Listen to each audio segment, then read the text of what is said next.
नमस्कार, मैं हूं आपके साथ साक्षी। आज एक ऐसी खबर सामने आई है जिसने देश भर की राजनीति और संवैधानिक मामलों की दिशा बदल दी है। सुप्रीम कोर्ट ने मोदी सरकार के तहत पारित वक्फ संशोधन कानून की कुछ विवादित धाराओं पर अंतिम रोक लगा दी है। इसे मुस्लिम समुदाय और संविधान के दीवानों के लिए राहत की सांस कहा जा रहा है।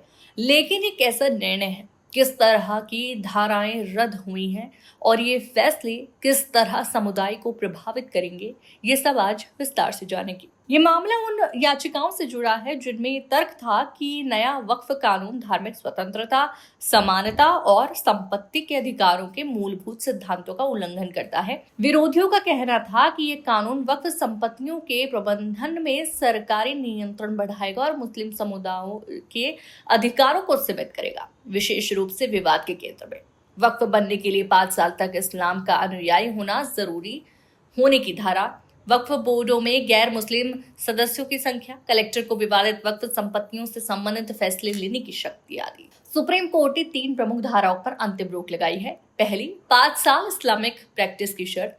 अब इस धारा के कोई वैधीकरण नहीं होगा जब तक कि राज्य सरकारें ये निर्धारित नहीं कर लें कि प्रैक्टिसिंग मुस्लिम कौन होगा।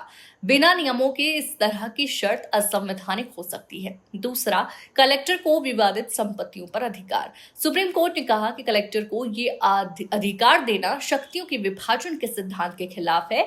ये नागरिकों के व्यक्तिगत अधिकारों के निर्णय के अधिकार को न्यायपालिका के बजाय निष्पक्ष प्रक्रिया से बाहर कर सकता है। इस प्रावधान पर भी रोक लगाई गई। तीसरा, वक्फ बोर्डों, केंद्रीय वक्फ परिषदों के गैर मुस्लिम समुदायों की संख्या। न्यायालय ने तय किया है कि राज्य वक्फ बोर्डों में 3 से अधिक गैर मुस्लिम सदस्य नहीं हो सकते और केंद्रीय परिषदों यानी सेंट्रल वक्फ काउंसिल्स में 4 से अधिक नहीं। साथ ही कहा गया कि बोर्ड का सीईओ संभव हो तो मुस्लिम होना चाहिए। इनके अलावा कोर्ट ने यह भी कहा है कि वक्फ संपत्तियों को सरकार द्वारा नामित अधिकारी की रिपोर्ट पर ही वक्फ नहीं माना जाएगा और किसी संपत्ति के वक्फ होने का अधिकार केवल न्यायालय या अधिकृत प्राधिकरण द्वारा निर्धारित किया जाना चाहिए। तो क्या कहना चाहेंगे इस पर? हमें कमेंट सेक्शन में अपनी राय जरूर दीजिएगा।